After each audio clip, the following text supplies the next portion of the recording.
آپ نے مسجد کی ماشاءاللہ جو رونق بنانے کے لیے، نمازیوں کو بلانے کے لیے جو کچھ بیان کیا، کیا اس میں مسجد کی صفائی کا بھی کوئی عمل دخل ہے؟ کہ یعنی مسجد میں اگر کوئی آئے تو چونکہ اس کو وضو خانے پہ جانا ہے تو وضو خانے صاف ستھرے ہوں، بعضوں کا ٹوائلٹ میں، باتھ روم میں، استنجا خانے میں جانا ہوتا ہے تو وہ صاف ستھرے ہوں۔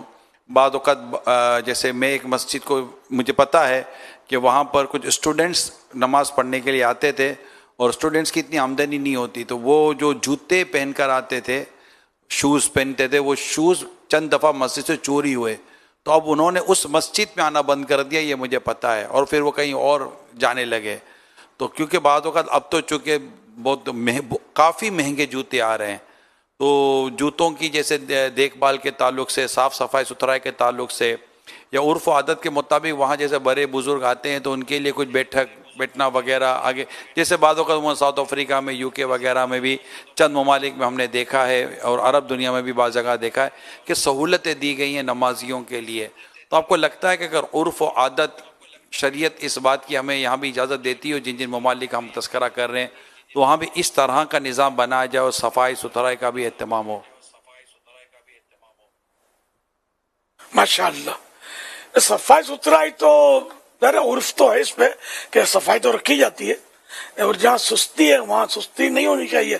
استنجا خانے کا نظام اچھا ہونا چاہیے، اور ورنہ یہ کہ لوگ مسجد میں آتے کتراتے ہیں، ایسی عجیب و غریب حالت ہے کہ اس کا مجھے تجربہ ہے نا، میں پہلے دورے کرتا تھا جب پنجاب کے، سندھ کے، یعنی کہ مجھے اچھی طرح یاد ہے کہ ایک بڑی مسجد تھی جہاں میرا بیان تھا، رات کو جو بڑا بیان ہوتا، بڑا اجتماع، تو مجھے کہا گیا یہاں ایک ہی استنجا خانہ ہے اور وہ بھی ٹوٹا پھوٹا ہے، آپ کا گزارا نہیں ہوگا۔ پھر اسکوٹر پہ کسی کے میں مارا پھر رہا تھا کہ میں پیشاب کہاں کروں، اور وضو کر کے پھر میں بیان کروں۔ اب ایسی صورت میں یہی سوچتا ہوں کہ پھر نماز کے لیے کہاں آئیں گے یار؟ یعنی مسجدیں، بڑی بڑی مسجدوں میں آدھی صف نہیں ملے گی، جس کو گھر سے وضو کر کے آنا ہو، اس کے بعد ٹائم ہو، گھر جائے، استنجا وضو کرے، اور مطلب تو نماز پڑھنا چاہے تو بھلے پڑھے، آ کر مسجد حاضر ہے۔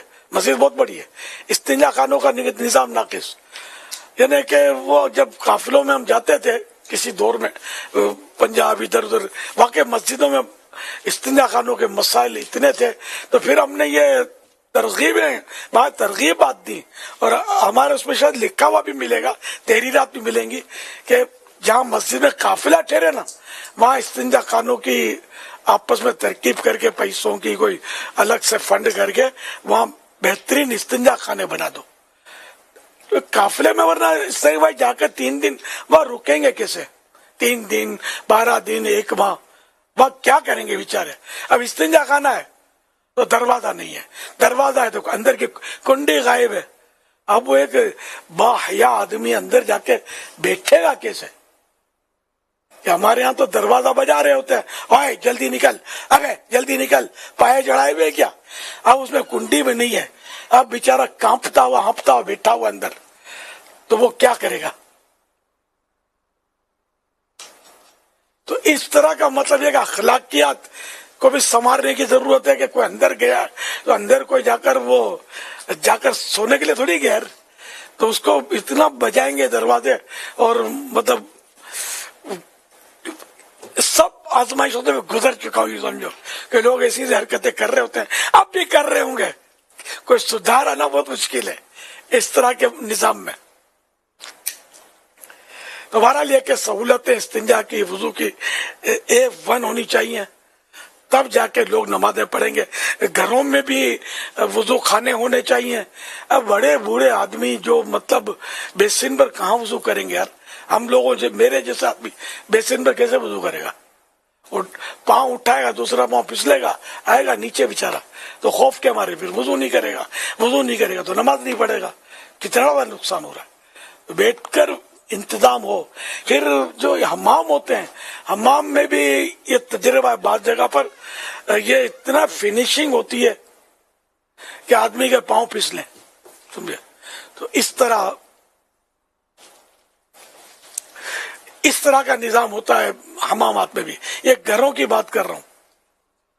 मस्जिदों में भी बाद औक़ात वुजू खाने जो है ना वो स्लिप, पिछले से 18 या 19 में मस्जिदुल हराम शरीफ के वुजू खाने पर मैं सीट पर बैठा हुआ था, हाजी इमरान थे मेरे ख्याल हमारे साथ, और मैं सीट पर से पीछे जो फिसला तो ठा करके नीचे आकर बैठा रह गया।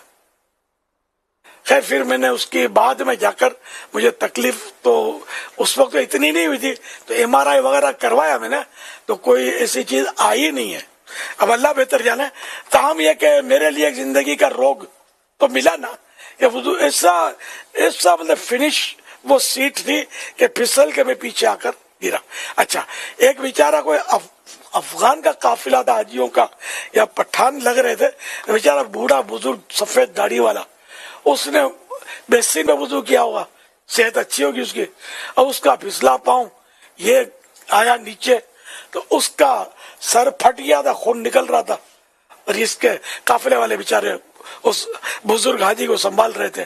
तो ये इंटरनेशनल प्रॉब्लम है कि कहाँ स्लिप, कहाँ मतलब फिनिशिंग करनी है, कहाँ नहीं करनी। दीवार को करो ना फिनिश यार, कि छिपकली भी चले तो फिसल के नीचे गिरे। फर्शों को इतनी फिनिशिंग क्यों करते हैं? उधर मैं इसके लिए में होते हैं, इसमें भी इतनी फिनिशिंग होती है और इतनी मतलब कि वो चिकनाट होती है कि हम जैसा आदमी यार चलते हुए डरे कि कहीं आ नहीं पड़े यार। इसके लिए वो एक पानी का कतरा भी गिरे ना और इस पर पांव पड़े तो फिसल के नीचे आदमी। एक लफ्ज है, हम सबके घरों में यही हाल है। एक लफ्ज है हुजूर ग्लॉस। अभी जो आजकल जो भी घर बनाते हैं वो टाइलें तो डेफिनेटली अब तो टाइलें लगती हैं, मोज़ेक का तो टाइम नहीं है, मार्बल लगता है या टाइलें लगती हैं। तो मार्बल में तो अगर पॉलिश होती है तो मार्बल में तो वैसे ही जो स्लिप होने वाला जो मामला होता है वो बढ़ जाता है अगर मार्बल ज़्यादा इसको फिनिश किया जाए। लेकिन जो टाइलें, कोई बाथरूम में टाइलें लगती हैं, तो मैं ये सब तकरीबन को पता होगा, नहीं पता बता दूं। टाइलें दो किस्म की हैं, मैट और ग्लॉस। एक होते चमकीली टाइलें जो चमक रही होती हैं, वो कभी भी नीचे फर्श पर लगती ही नहीं है। कभी प्रोफेशनल आदमी, तजर्बेकार आदमी आपको बोलेगा कि जो ग्राउंड है, फ्लोर की टाइलें अलग होती हैं, वो हमेशा मैट टाइल कहलाती हैं। वो रगड़ी हुई होती हैं, उस पर आप चलें, पानी के साथ भी चलें तो आपका पाँव नहीं फिसलता। ये बाकायदा बनती इस वजह से हैं कि यहाँ पर कोई फिसले नहीं। तो ये फ्लोर टाइलें, ये जब भी आप लेने जाएंगे तो जो भी घर बनाते हैं, वज़ू खाने बनाते हैं, मस्जिद में लगाते हैं, तो वो वज़ू खानों में यहाँ ये इस तरह का एहतमाम करेंगे तो काफ़ी लोगों की बचत कर लेंगे। वरना असल में होता हुजूर ये है कि बनाने वाला ऊपर खड़ा नहीं है, जिसको बनाने के लिए दिया है ना उसको दे दिया है। अब जिसको बनाने के लिए दिया उसको दे दिया, वो अपनी मर्जी से चीज़ें लाता है, लगाता है। हमारी मसाजिद के वज़ू खाने और ये जो भी प्रॉब्लम्स हैं, इसकी बाज़-औक़ात एक वजह ये भी होती है, कोई तजर्बाकार आदमी खड़ा नहीं रहता, चंदा आ रहा होता है, वो बस लग रहा होता है। लेकिन आपने तवज्जो दिलाई है, मैं अभी ये जो माशाल्लाह बहुत डिटेल में डिस्कस हो गई है, डिटेल में मिले सुनंद माशाल्लाह ये बयान फरमाया है। दावत इस्लामी के चूँकि हफ्तावार मदनी मुज़ाकरा भी है और कोशिश यही होती है कि दावत इस्लामी के जितने भी इस्लामी भाई हैं वो कम बेश मदनी मुज़ाकरे में शिरकत करें।